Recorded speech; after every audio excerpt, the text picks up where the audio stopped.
ए भिखारियों, ले लिया एडवांटेज। भाई मैंने मेरी बबरों से बड़ा बैट्समैन नहीं देखा आज तक। कौन करता है T20 में 25 पे 25? तुम बताओ। भाई पोरकियों ने तो अपने घोड़े लगवा लिए। हम अपना भी देख लेते हैं, हालत हमारी भी कुछ ऐसी है। वीडियो को लाइक करो, चैनल को सब्सक्राइब करो और खींच के कमेंट आ जाओ, करते हैं बात। भाई पोरकी तो अपने घोड़े लगवा चुकी है। पोरकी तो ऑलमोस्ट T20 वर्ल्ड कप से आउट हो चुके हैं, मतलब ऑलमोस्ट से भी ज्यादा। एटलीस्ट हमारे पास चांस तो है, हम अगले 2 मैच जीतते हैं, अच्छे डिफरेंस से जीतते हैं तो हम सेमीफाइनल के लिए क्वालिफाई कर जाएंगे। वो हमारे हाथ में है, अभी भी सब कुछ हमारे हाथ में है। लेकिन पोरकियों के हाथ में अब भाई कुछ भी नहीं है। पोरकी ये इसको हरा दे, वो उसको हरा दे, वो होने से नहीं रहा। मतलब ऐसा सिनारियो हो ही नहीं सकता जिसमें पोरकी सेमीफाइनल के लिए क्वालिफाई कर जाए। तो भाई इनका रोटी खाने का दिन इतना तक ही था श्रीलंका में, जो इन्होंने पूरा कर लिया। भाई तुम्हें लग रहा था इनकी औकात है सेमीफाइनल तक जाने की? मैंने तुम्हें पिछले गेम में ही बोल दिया था। न्यूजीलैंड ने फालतू का 1 पॉइंट दिया इनको, और भाई अकेला हैरी ब्रूक हरा गया इन पोरकियों को। बताओ ए भिखारियों, मतलब एक अकेले प्लेयर से हार गए तुम। भाई अकेला हैरी ब्रूक तुम्हें लपेट गया, मुझे समझ में नहीं आई बात। मतलब तुमने 160-70 रन भी बना दिए उस पिच पे। शाहीन शाह अफरीदी वो तुम्हारा सोफा शुरुआत में आउट भी कर गया, तुम पावर प्ले में 3 विकेट लेके बैठे थे। बताओ बात, फिर भी तुमसे कुछ नहीं हुआ। पावर प्ले में तुमने 3 डाउन कर दिए, फिर भी तुमसे कुछ नहीं हुआ। बताओ अब क्या बोलूं मैं इस पे, तुम बताओ क्या बोलूं। अब इसीलिए मैं इनको भिखारी बोलता हूं। भाई मतलब ये मैच तो कहीं हारने से था ही नहीं पोरकियों का, लेकिन फिर पागल है क्या? भिखारी भिखारी कैसे कहलाएंगे अगर ये मैच ही नहीं हारेंगे तो भाई बबरों ने पूरा ट्राई किया आज। बबरो आज जज्बाती हो गई थी। बबरो आज 25 में 25 बना के गई है, एंड तक डोमिनेट किया मेरी बबरों ने। और कोई नहीं बोलेगा कि मेरी बबरों ने इस वर्ल्ड कप में हारने का रीजन मेरी बबरो है पाकिस्तान के। मेरी बबरों ने हर टीम के लिए डोमिनेट किया है पाकिस्तान को। मेरी बबरो ऐसा कोई जगह नहीं है जहां डोमिनेट ना किया हो पाकिस्तान को। बबरों ने मतलब हर जगह आज 25 में 25 कौन बनाता है? तुम बताओ T20 क्रिकेट में तुम्हें लगता है बबरो के अलावा कोई ये काम कर सकता है? बबरो कर सकती है भाई, और बबरो पूरी जिंदगी करेगी। और फिर भी देखो इन भिखारियों को शर्म नहीं है, अभी भी ये है ना इसके लिए जस्टिस मांगते फिरेंगे।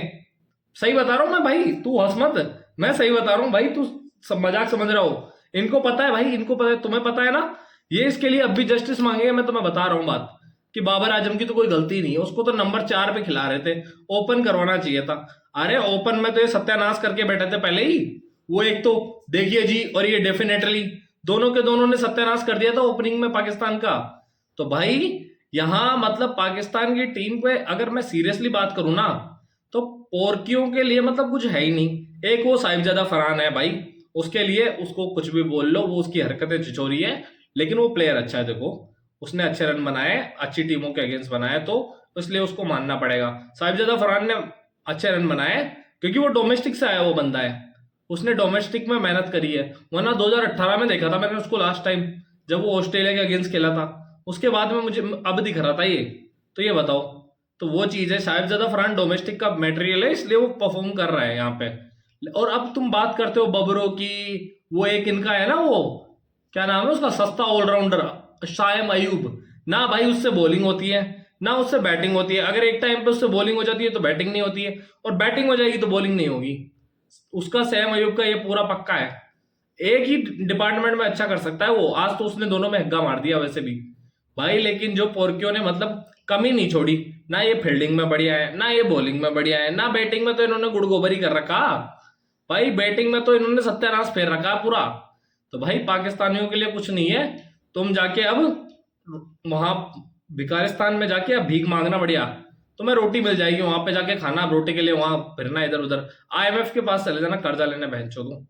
तुम्हारे साथ यही था भाई। ये हमें बोल रहे थे इंडिया बाहर हो रही है, वर्ल्ड कप से इंडिया बाहर हो रही है। अरे हमारे पास भिखारियों, अभी भी तुम्हारे बाप के पास तो अपने हाथ में है सब कुछ, तुम्हारे पास घंटा नहीं है। तुम अब भीख मांगो दूसरी टीमों से, वो चीज हो गई है। तो भाई मैं किसी का नाम नहीं ले रहा, लेकिन जिसको if you know you know, जिसको मिलना चाहिए था उसको मिल गया, बात खत्म। भाई बात देखो, और हैरी ब्रूक ने आज जो 100 मारा ना, वो पिच भाई बहुत डिफिकल्ट थी। वरना 160-70 रन काफी इनफ थे। ये तो पोरके थे, यहाँ बनने 190 चाहिए थे, क्योंकि इन्होंने बैटिंग ही कितनी घटिया करी है भाई। इन्होंने तो वो साहिबजादा फरहान के अलावा किसी ने कुछ किया ही नहीं है। लेकिन जो हैरी ब्रूक ने यहाँ पर 100 मारा है ना, भाई अकेला जिता गया वो इंग्लैंड को, सिंपल चीज है। इंग्लैंड सेमीफाइनल के लिए क्वालिफाई कर चुकी है भाई, वो 100% क्वालिफाई है अब इंग्लैंड तो। अब पोर्की हैं वो आउट हो चुके हैं उस ग्रुप से। मुझे लग रहा है या तो न्यूजीलैंड आ जाएगी या श्रीलंका आ जाएगी, और मुझे लग रहा है कि न्यूजीलैंड आएगी उधर से, कंफर्म है। श्रीलंका अगर हरा दे तो बात अलग है, लेकिन श्रीलंका मुझे नहीं लगता हरा पाएगी, इसलिए उधर से न्यूजीलैंड ही आएगी। उसके बाद में अब हमारी तरफ आ जाते हैं। अब भिखारियों को तो छोड़ दो, चलो भिखारियों पे क्या बात करनी है, अब भिखारी तो आउट हो गए, लेकिन हमारा भाई अभी हमारे सब कुछ हमारे हाथ में है, हमारा सब कुछ हमारे हाथ में है। हारे हैं, मरे नहीं है भाई, अभी तक लड़ेंगे, जब तक जान है ना तब तक लड़ेंगे, और लड़ना होगा भाई।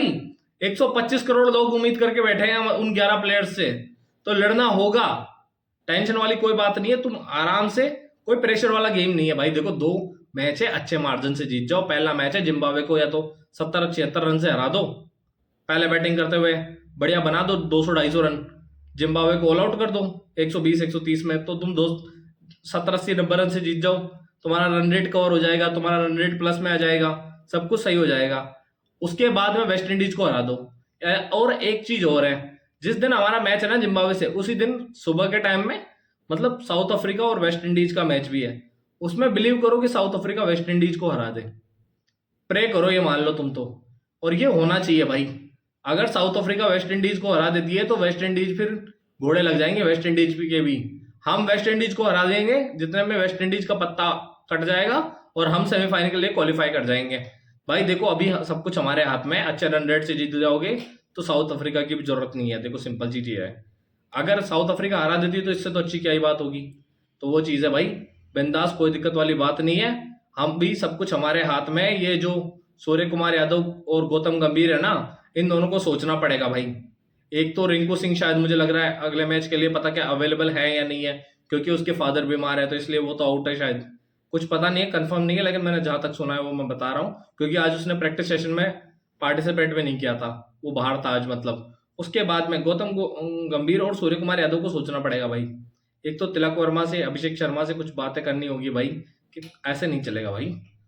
अब ये टाइम है, यहाँ करो या मरो की सिचुएशन है, यहाँ या तो कर जाओ या मर जाओ, वो चीज है। तुम्हें इसके अलावा कुछ नहीं है भाई। और देखो भाई जैसा बैठे हैं हमारे पीछे भाई, हमारा भाई जैसा भाई बैठे हैं, वो स्क्रिप्ट लेने के लिए तैयार है, स्क्रिप्ट लेकर तैयार है वो। जैसा भाई बोलते हैं भाई, कल ही फोन आया उनका, कल ही बोल रहे थे कि समझा करो यार, करना पड़ता है वरना फिर अगल बगल में शक हो जाता है। तो स्क्रिप्ट तैयार है भाई, कोई टेंशन वाली बात नहीं है। हम क्वालिफाई कर रहे हैं सेमीफाइनल के लिए, टेंशन वाली कोई बात नहीं है। वैसे पोर्कियों को गांड पर लात मार के भगा दिया है वर्ल्ड कप से। चलो मिलते हैं फिर कल, ठीक है, बाय, ध्यान रखो।